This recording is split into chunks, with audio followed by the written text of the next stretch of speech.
안녕하세요. 결혼 생활 2년도 채 채우지 못하고 시어머니랑 편먹은 남편과 대판 싸워대다가 결국엔 이혼까지 하게 되었습니다. 원래 아이가 태어나면 회사 그만두고 전업주부를 하기로 했는데 갚아야 할 대출이 워낙에 어마어마했다 보니 아이는 엄두도 못 내고 여지껏 죽어라 일만 했어요. 그런데 이혼한 지금에 와서는 정말이지 아이 없는 게 참 다행이구나 싶기도 하네요. 사실 저희가 신혼집을 조금 무리해서 구한 감이 없지 않아 있었습니다. 물론 집이 자가이다 보니 다른데 비교할 것도 없겠지만 당장 금리도 전에 없이 높은 상황에 저는 집을 구하는 데 있어서 조금 시간을 두고 싶었거든요. 이 부분에 있어서는 저희 친정 부모님도 같은 의견이셨고요. 신혼부부를 위한 전세 대출 제도도 잘 되어 있다 하고 무엇보다 당장 이자 부담이 훨씬 덜한데 일단 형편에 맞춰서 신혼집을 구하는 게 맞다고 생각한 거죠. 그래서 결혼 전에 남편에겐 어느 정도 제 의견을 이해시키는데 성공했지만 결국엔 시어머니 고집을 꺾지 못해서 자가로 집을 구하게 되었네요. 그리고 말이 나왔으니 말이지만 사실 저희는 반반 결혼을 염두에 두고 있었거든요. 그런데 시어머니가 저희 앞으로 돈 얼마 보태주시고 살고 계신 집으로 담보대출까지 받아서 돈을 더 보태준다고 무조건 자가로 집을 구해야 한다는 거예요. 돈은 일해서 버는 게 아니라 부동산으로 버는 거라면서요. 그때 어떻게든 시어머니 고집을 꺾고 뜯어말렸어야 했는데 하지만 그때 당시 뉴스에 전세 사기니 어쩌니 하는 이야기가 돌았기도 하고 그러니 괜히 사람들이 자가자가 노래를 부르겠어? 싶은 게 그래서 이왕 이렇게 된 거 좋은 게 좋은 거라 생각하는 게 좋겠다 싶었습니다. 그렇다 보니 상황이 이렇게까지 된 부분에 있어서 저도 아무런 잘못이 없다고 하기는 조금 그렇네요. 한편 신혼집을 구하는 데 있어서 매물을 알아보고 하고 말 것도 없었어요. 이제 집을 보러 다녀야겠다라는 생각이 들었을 때쯤 시어머니가 집도 다 골라놓았으니 뭐 알아볼 것도 없다고 잔금 치르는 날짜를 저한테 통보해 왔거든요. 위치는 시댁에서 꽤나 가까운 동네에 있는 구축 아파트였습니다. 한 동네라고 봐도 무방한 거리였지요. 그리고 저희 신혼집이 결혼할 당시만 하더라도 대건축 관련 기사가 아파트 이름으로만 검색해도 상단에 몇 개나 쏟아져 나올 만큼 유명한 아파트였어요. 그러니 이미 시어머니가 저희한테 돈을 해주겠다는 시점부터 그 집을 마음속에 찜을 해놓은 상황이었던 거예요. 그래서 저희한테는 말도 없이 계약까지 다 해놓고 잔금 치르는 날짜를 통보해 오셨던 거고요. 그리고 그 때문인지 재건축만 되면 앉은 자리에서 집값이 2배를 버네마네 하면서 다른 집 알아볼 생각 말고 이 집에 신혼살림 차리라고 아주 강하게 나오셨지요. 지금은 싫어도 나중 가면 무조건 당신한테 고마워할 거라나요. 어차피 신혼집 마련하는데 들어간 대부분의 돈이 시어머니 주머니에서 나온 돈이다 보니까 제가 좋다 싫다 거기다가 토를 달 입장은 아니었습니다. 그래도 그 와중에 제가 그나마 잘했다는 생각이 드는 게 하나 있어요. 신혼집 굳이 공동명의 안 하고 남편 단독명의로 해도 되니까 제 돈으로는 혼수나 채우고 남는 돈은 그냥 제가 가지고 있겠다. 그리고 결혼하고 나서도 돈 관리는 따로 하겠다고 했다는 거죠. 사실 시어머니는 제가 가져온 돈으로 집을 리모델링을 할 계획이었던 것 같았습니다. 그래서 제가 재건축을 앞두고 있는 아파트에 뭐하러 리모델링까지 해서 들어가야 하냐고 따졌어요. 어머님 말 맞다나 재건축이 코앞이면 더더욱이 리모델링을 할 이유가 없지 않냐고요. 그리고는 대출 갚기로 한 건 그대로 남편이 벌어서 갚는 걸로 하겠다. 내가 버는 돈으로는 생활비로 나갈 거고 남는 돈은 따로 안 빼돌리고 고스란히 모아두겠다. 그리고 명의 문제는 돈 다 갚고 나서 다시 이야기해보자 했던 게 이렇게 전화위복이 될 줄은 몰랐습니다. 그리고 말이 나왔으니 말이지만 시어머니가 그렇게 하라고 허락해준 데는 아마 나중에 와서 이 집에 네 돈 들어간 게 뭐가 있냐고 하면서 공동명의 안 해주고 남편 단독명의로 집을 유지시키려던 게 아니었을까요? 아무튼 저희가 결혼식 올리고 그 집에 신혼살림 차리기가 무섭게 재건축 뜬 소문 때문에 천청부지로 치솟아 있던 집값에 거품이 빠지기 시작했습니다. 저희가 집값이 가장 비싸고도 비쌀 때 들어갔던 거지요. 그리고 그때는 그래도 우리 집이라고 마음이 아팠는데 이렇게 이혼하고 나니까 집값 빠진 게 얼마나 다행이다 싶은지 모르겠어요. 그 집 구석 땡전 한 푼이라도 이득 보면 얼마나 배가 아팠을지. 아무튼 저희가 이혼할 시점엔 이미 저희가 들어왔을 때랑 비교해서 집값이 1억 5천이나 더 내려간 상황이었지요. 그리고 그럴 때마다 시어머니는 재건축만 시작하면 집값 내려간 건 손해도 아니라는 시기였는데 올 초쯤에서 오히려 재건축 아파트가 애물단지가 되었다는 기사가 슬슬 올라오기 시작할 때는 시어머니도 더 이상 아무 말을 못하더군요.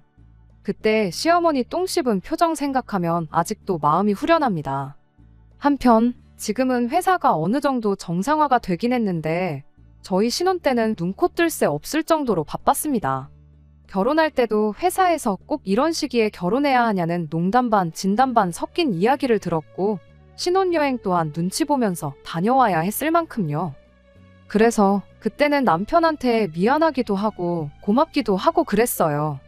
밥 먹듯이 야근을 했다 보니 집안일은 커녕 집에 와서 씻을 기운도 없을 정도였거든요. 그리고 그때 남편이 집안일을 참 많이 도와줬었어요. 원래도 정리정돈을 깔끔하게 하는 사람이 아닌데 그렇게 녹초가 돼서 퇴근하면 정말 제가 손 뗄 것 하나 없을 정도로 집 상태를 좋게 유지해줬거든요. 심지어 남편이 저를 위해 저녁 식사를 차려줬던 적도 있었습니다. 물론 반찬은 동네 반찬 가게에서 파는 마른 밑반찬들이 전부이긴 했지만 서투른 실력이나마 찌개 하나 끓여놓고 퇴근하는 저를 맞이해주던 게 너무 고마웠죠. 그리고 그때까지만 해도 내가 참 사람을 잘 봤구나, 결혼을 잘했구나 싶었는데 세상에 음식 한번 해본 적 없는 사람이 서투른 솜씨로 끓인 줄 알았던 그 김치찌개가 사실은 남편 솜씨가 아니라 시어머니 솜씨라는 걸 알게 됐어요. 하루는 김치찌개가 너무 신맛이 강해서 다음부터는 설탕을 조금 넣어보라고 했더니 여지껏 자기가 끓여준 척 하던 남편이 엄마표 찌개가 간이 안 맞는다는 소리에 욱한 건지 바로 실토를 하더라고요. 며느리가 시어머니 손맛 가지고 왈가왈부하는 게 맞냐면서요. 그리고 저는 그렇게 시어머니가 저희 집에 남편 먹을 밥을 가져다 주고 있었다는 걸 처음 알게 되었습니다. 그런데 남편은 남편대로 아차 싶었는지 구구절절 변명을 늘어놓기 바쁘더라고요. 뭐라더라, 시어머니께서 음식을 넉넉히 하셨다며 남편더러 퇴근길에 들려서 가져가라고 하셨다나요. 그런데 사실 어머니가 아들밥 챙겨준다는데 그게 뭐라고 별 신경 안 썼어요. 오히려 고맙기까지 했죠. 제가 밥당번은 아니지만 그래도 매번 야근 때문에 같이 저녁 식사도 못하는데 부탁도 안 드렸는데 저렇게 알아서 챙겨주시면 제 입장에서는 땡큐였지요. 시어머니 손맛이 제 입에 안 맞는 건 어쩔 수 없었지만 그래도 한 푼이 아쉬운 와중에 몸에도 안 좋은 배달음식 시켜 먹는 것보다야 100배 1000배 낫다고 생각했습니다. 그런데 언젠가부터 기분이 조금 이상하더라고요. 밥도 시어머니가 챙겨준다는 걸 알게 되었는데 집안일이라고 남편이 하고 있으려나 싶었거든요. 그리고 아니나 다를까 그 의심이 얼마 지나지 않아서 확신이 되고야 말았습니다. 그래도 회사가 그렇게 1년을 고생하니 그 이후부터는 차츰 바쁜 게 줄어들기 시작했어요. 코로나 특수 끝나면서 올랐던 매출이 불경기 때문에 다시 내려가기 시작하면서 일거리가 자연스럽게 줄어들었거든요. 그러니 자연스럽게 야근도 그만하게 되었고 복지로 나왔던 법인카드까지 반납하게 되었습니다. 그게 참 요긴 했는데 그것만큼은 아직도 아쉽네요. 아무튼 저희 회사의 야근이 사라진 그날 정말 결혼하고 처음으로 5시 땡치자마자 자리에서 일어나 퇴근을 했어요. 오랜만에 만끽하는 칼퇴의 기분이 그렇게 좋았는데 집에 도착하자마자 그 좋았던 기분이 순식간에 안 좋아지기 시작했습니다. 제 예상대로라면 평소대로 제 퇴근 시간에 맞춰 식사 준비를 하고 있어야 할 남편의 모습은 보이질 않고 빈집에서 혼자 연락에 반찬을 만들어대는 시어머니만 보였으니까요.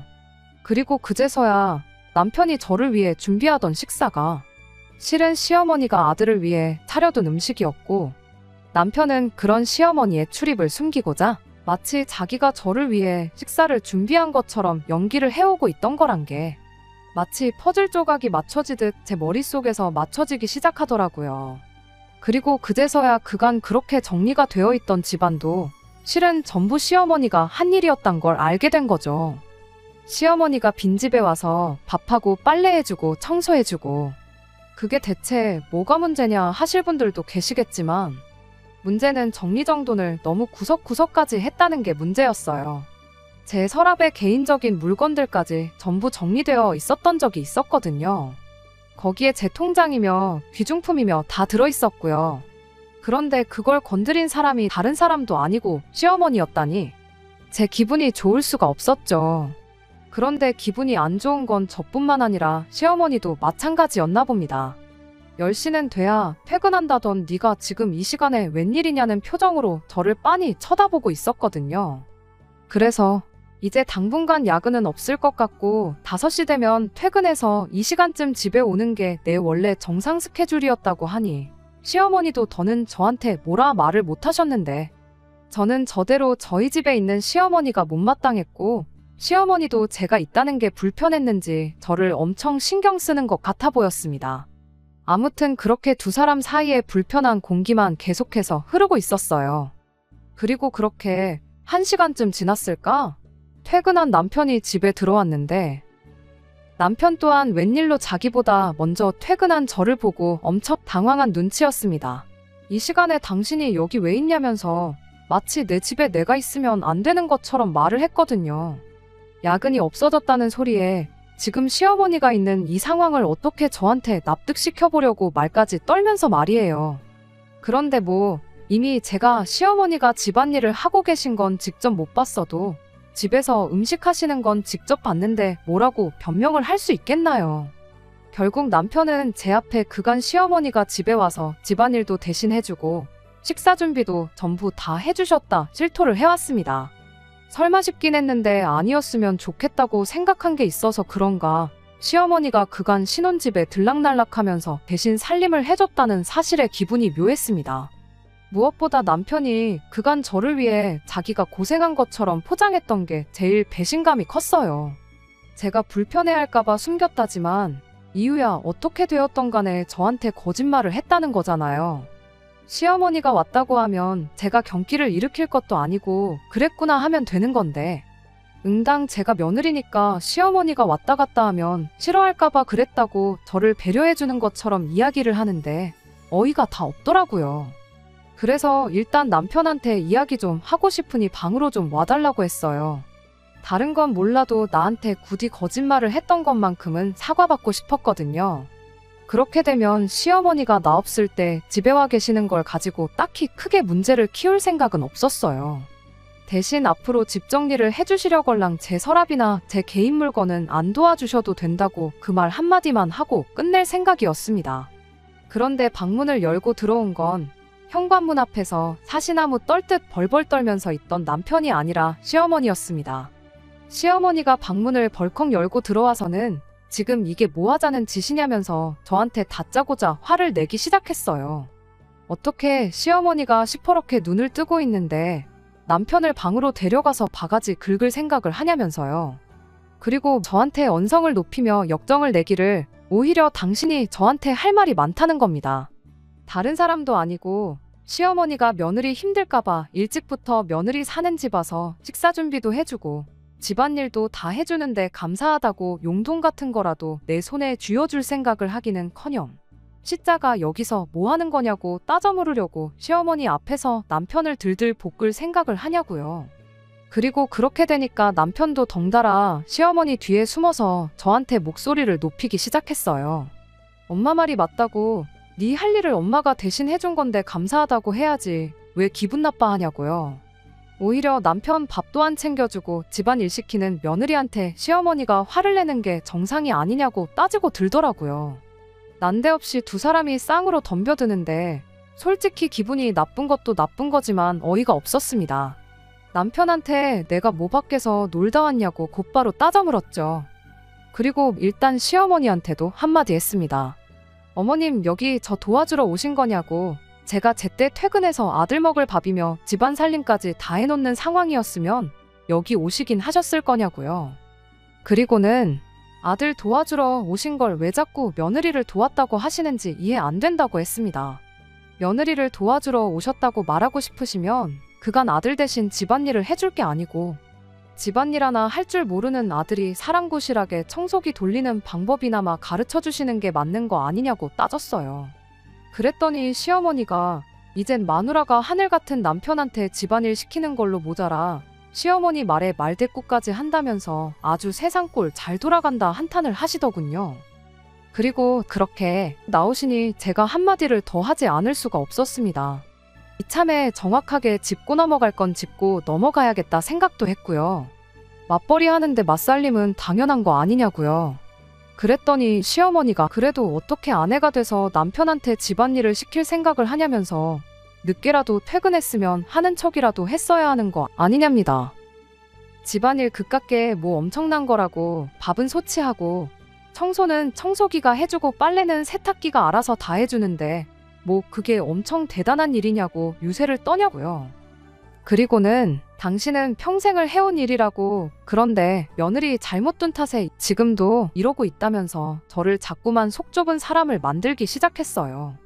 시어머니가 신혼집에 문 따고 자유자재로 드나드는 것부터 며느리 물건 몰래 뒤지는 거에, 그리고 그걸 시어머니 감싸주겠다고 저한테 거짓말을 일삼던 남편까지. 무엇 하나 제가 화를 내지 않을 이유가 없는데 오히려 제가 속 좁고 잘못한 사람이 되어 있는 게 어이가 없었습니다. 그래서 저도 시어머니한테 한마디 했어요. 어머님은 맞벌이 안 하시지 않았냐고. 저도 전업주부였으면 어머님이 아버님한테 하셨듯이 똑같이 할 생각 있다고요. 원래도 결혼하면 전업주부를 할 생각이었는데 어머님 덕분에 형편에도 맞지 않는 신혼집 하나 잘못 구했다가 이게 뭐냐고. 벌써 1년 사이에 집값이 얼마나 떨어졌는지 누구보다 잘 아시지 않냐고 따졌죠. 남편 혼자 벌어서 생활비에 대출금까지 전부 감당되면 나라고 일하고 싶겠냐고. 당장 회사 그만두고 어머님처럼 살 수 있다고요. 사실 시어머니한테는 저희 신혼집이 영린 같은 존재나 다름없었어요. 그도 그럴 것이 시어머니가 억지로 고집 부려서 산 집인데 곧 집값으로 대박날 거라고 외쳐대던 집인데 오히려 짧은 사이에 집값의 거품이 다 빠져버렸으니 말이죠. 바로 집값 이야기 나오니까 시어머니가 열은 받지만 뭐라 할 말이 없었는지 아무 말도 없다가 집에 가야겠다 하고 그 길로 그냥 돌아가시더라고요. 시어머니가 그렇게 집에 가시니 기고만장하던 남편도 다시 쭈그리가 돼서는 저한테 미안하다고 사과했고요. 남편한테 어머님 보고 앞으로 우리 집에 맘대로 들락날락 안 하셨으면 좋겠다고 전하라고 했어요. 그리고 집안일도 앞으로 어떻게 할지 한번 분담해보자고 이야기했고요. 그리고 그 길로 현관문 비밀번호도 바꿔버렸습니다. 그래서 시어머니랑 관계는 아주 박살이 나긴 했지만 그래도 어느 정도 해결이 되었구나 싶었는데 그게 아니었습니다. 제가 너무 저희 시어머니를 쉽게 생각했어요. 며느리한테 한 방 먹었다는 생각에 며칠 밤낮을 식사도 제대로 못하고 잠도 제대로 못 주무셨나 보더라고요. 그러더니 비장의 카드를 들고 돌아왔어요. 하루는 퇴근하고 왔더니 현관문 밖으로 또 TV 소리가 엄청 크게 흘러나오더라고요. 남편 퇴근 시간보다 이른 시간이었다 보니 당연히 시어머니겠구나 생각했어요. 그래서 이 인간이 또 어머님한테 바꾼 비밀번호를 알려드렸구나 싶었는데 집에 남편이 있었어요. 꼴을 보아하니 회사에 반차 내고 일찍 퇴근했나 보더라고요. 물론 남편만 혼자 있던 게 아니었어요. 시어머니와 함께였습니다. 시어머니가 아예 작정을 하고 오셨다는 걸 현관문만 열어봤는데도 딱 알겠더라고요. 현관문 열자마자 보이는 방을 저희가 옷방으로 쓰고 있었는데 거실에 남편 옷이며 제 옷이며 누구 거라고 할 것 없이 전부 거실에 마구잡이로 꺼내져 있었거든요. 그리고 그 옷방에는 시어머니가 이부자리를 깔아놓고 나름 상도 펴놓고 방처럼 만들어 놓으셨더군요. 남편은 낑낑대면서 옷방 안에 있던 서랍장이랑 그런 걸 작은 방, 안방에 옮기고 있었고요. 그래서 시어머니한테 이게 무슨 상황이냐고 물었더니 보면 모르겠냐고. 당분간 이 집에 들어와서 살 테니 그렇게 알라 하시더라고요. 분위기 파악도 못하고 혼자 낑낑거리며 짐을 빼고 있던 남편한테 이게 무슨 상황인지 당장 설명하라고 했어요. 그랬더니 시어머니가 남편을 막아세우고는 직접 입을 열더라고요. 이 집에 당신 돈이 얼마나 들어가 있는지 알고 하는 소리냐고.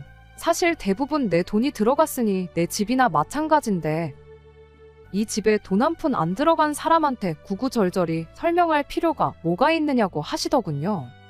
그리고 그게 시어머니 주머니에서 나왔다는 건 변함없는 사실이긴 했습니다. 그리고는 아니나 다를까 돈으로 아주 갑질을 시작하더라고요.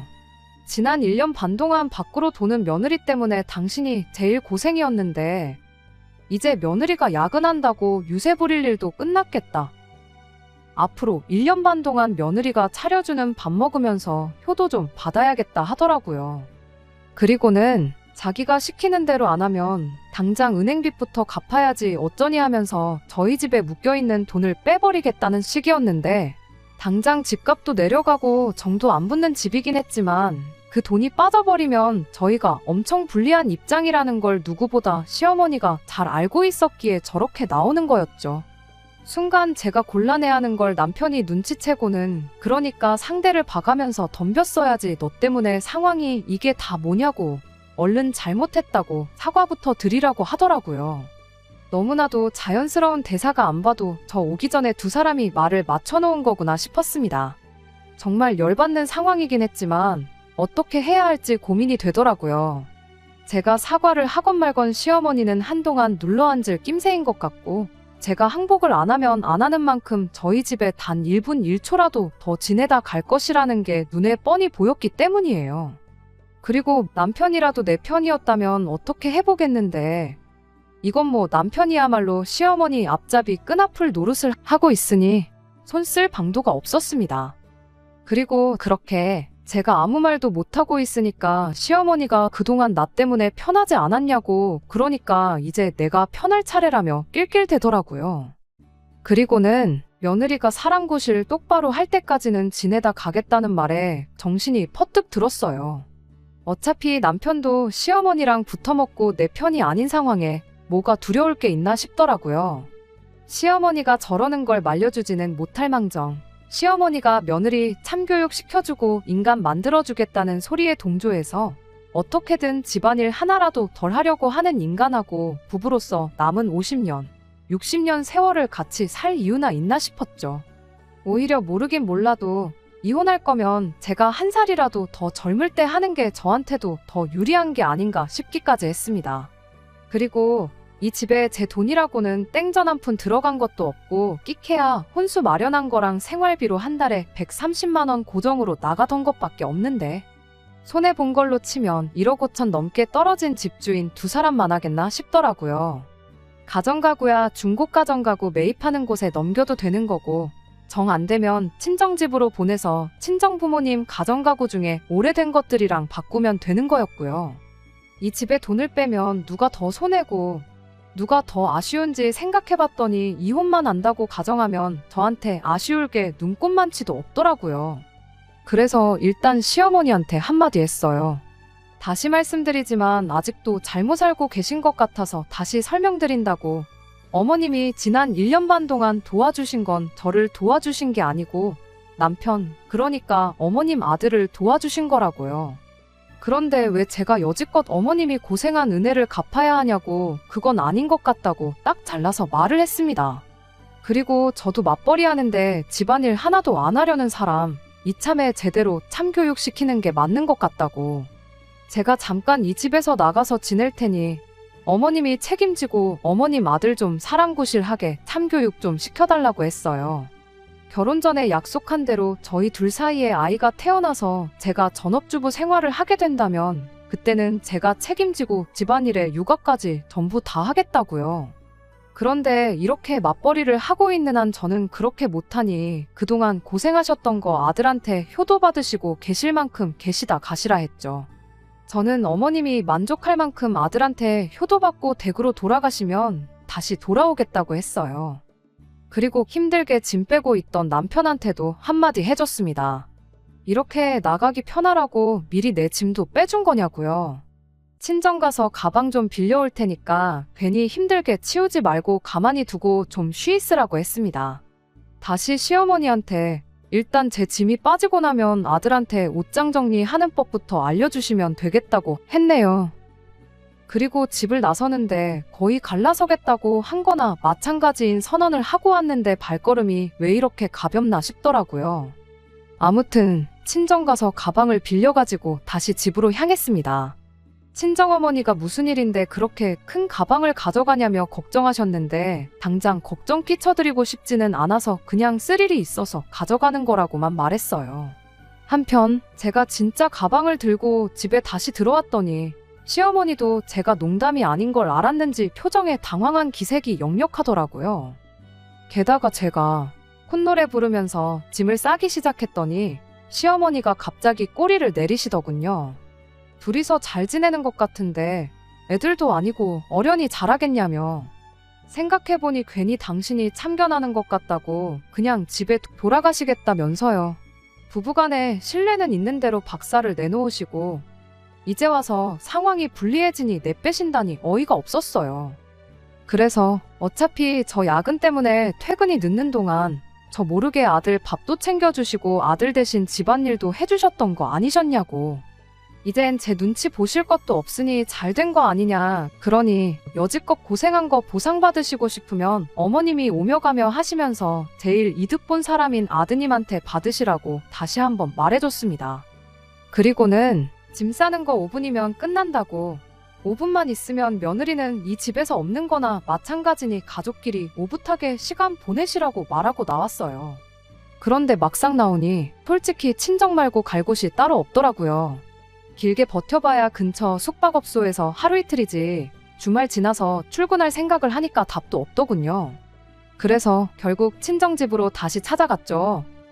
벼랑간 딸이 집에 찾아와 가방을 가지고 가더니 2시간도 안 지나서 짐을 가득 채워 돌아왔으니 친정부모님 근심이 이만저만이 아니셨어요. 시집 보낸 딸이 멀쩡한 신혼집 냅두고 친정에 와 있는 것도 못마땅하셨겠죠. 왜 멀쩡히 잘 지내다가 갑자기 별거를 하냐고 물으시길래 하는 수 없이 자초지종을 설명해드렸습니다. 그리고 상황을 전해들은 저희 부모님은 굉장히 열받아 하셨어요. 가만히 냅두면 어련히 잘할 텐데 왜 굳이 거길 껴들여서 이 사단을 만드시냐고. 여기서 가만히 있을 게 아니라 단판을 지으러 가셔야겠답니다. 이미 엎어놓고 나왔는데 무슨 단판이냐고 했더니 그럼 이대로 이혼할 거냐고 물으시더라고요. 사실 일이 이렇게 커진 게 시어머니 때문이지 남편도 시어머니만 가만히 있었다면 처음부터 저렇게 나오지는 않았을 거 아닌가 싶대요.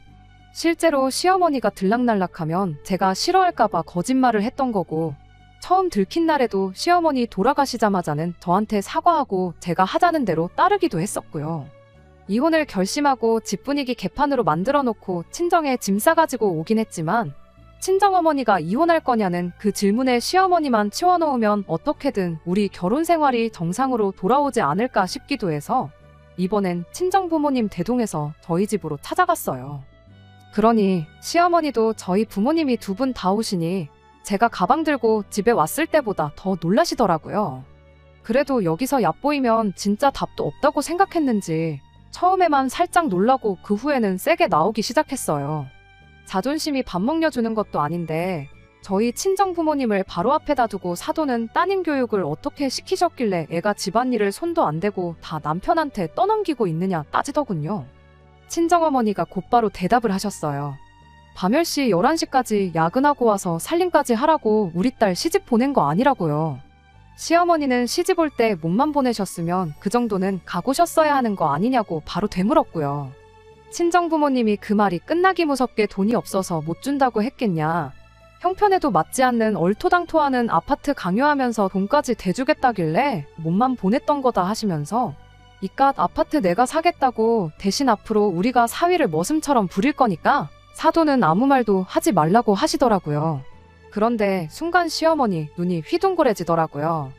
앉은 자리에서 돈을 따따블을 번다니 어쩌니 하면서 집값 조금 내린 거 가지고 신경 쓰지 말라던 분치고 집 사겠다는 사람이 나타나니 갑자기 구세주라도 나타난 것 마냥 태도가 180도 달라지대요. 태어난 척은 혼자 다 하더니 속이 엄청 끓고 있기는 했나 봅니다. 더 떨어지기 전에 집을 가져갈 사람이 생긴 것 같으니 그때부터는 아들을 대릴 사위로 데려가시던 머슴으로 부려먹으시던 맘대로 하라는 듯이 나오셨어요. 돈 얼마에 저렇게 태도를 달리할 줄 알았다면 저도 싸울 게 아니고 집에서 돈이나 빌려올 걸 그랬네요. 게다가 남편이라는 작자가 중간에 시어머니를 한 번이라도 말린다던가 중간에서 어떻게 상황 정리를 하려고 시도나 했다면 제가 생각이라도 해봤을 텐데 그 와중에 엄마한테 귓속말로 지금 시세가 아니라 저희 처음 집 샀을 때 시세로 받으라고 사인을 주고 있더라고요. 그리고 그걸 보니 내가 참 사람을 잘못 봤구나 싶고 실망스러울 따름이었어요. 시어머니만 빼면 둘이서는 결혼 생활 잘 알 수 있다고 생각했던 제 자신한테도 실망감이 이만저만이 아니었죠. 그래서 친정부모님께 뭐 이딴 썩어빠진 아파트를 웃돈까지 줘가면서 사냐고, 쥐고 있으면 로또나 마찬가지라는 사람들이 있는데 그 사람들 살게 냅두자고, 그런데다가 쓸 돈 있으면 어려운 이웃이나 돕고 살자 말하고 친정부모님 이끌고 밖으로 나왔습니다. 그제서야 남편이 집 밖까지 맨발로 쫓아나와서 저를 붙잡더라고요. 붙잡는 남편을 뒤로 밀쳐내면서 한마디 했어요. 집에 내 돈 한 푼 안 쓰고 있던 게 정말 신의 한 수였다고요. 여태껏 내 돈으로 생활비 했던 게 있으니 그걸로 여지껏 지낸 월세 냈다고 생각하라 말하고, 혼수로 사왔던 가정가구들은 조만간 가지러 올 테니 리모컨 하나 건드리지 말고 그대로 두라고 했습니다. 건들면 그대로 사용료 물릴 거라고요. 이혼도장 절대 안 찍어주겠다던 남편이 어느 순간부터 먼저 협의 이혼을 하자고 나오길래 이혼하는 과정은 생각보다 깔끔했어요. 아마 뭐 변호사라도 만나서 불리하다는 이야기라도 들었나 봅니다. 숙려기간 마지막 날 서류 내러 갈 때까지 저보고 다시 한번 생각해보면 안 되겠냐고 싹싹 빌던데, 아무리 좋았던 추억들 생각해봐도 시어머니 등에 업고 어떻게든 집안일 조금 덜 해보겠다고 개수작 부리던 거 생각하면 용서가 안 돼서 결국엔 그렇게 이혼하게 되었습니다. 대출 갚는 거에 생활비까지 생각하면 남편 월급으로 빠듯할 텐데, 시어머니 집까지 담보로 잡힌 상황에 집값까지 바닥을 치고 있으니 아마 당분간은 외식은커녕 떡볶이 하나 사 먹는데도 큰맘 먹고 해야 할 거예요. 청소 빨래에 설거지 조금 안 해보려고 수작 부리다가 얻은 교훈치고 치룬 값이 좀 비싸다고 느껴지긴 하겠지만, 지무덤 지갑 한 건데 어디 가서 하소연도 못 하겠죠. 그 집구석 집안일은 지금 누가 하고 있으려나요? 이제 와서 설거지 좀 해봐야 이미 늦었다는 걸 평생을 두고 후회하며 살았으면 참 좋겠습니다. 끝까지 들어주셔서 감사합니다. 오늘의 사연은 여기까지입니다. 구독과 좋아요, 알람 설정 부탁드리고 더 좋은 사연으로 다시 찾아뵙겠습니다. 감사합니다.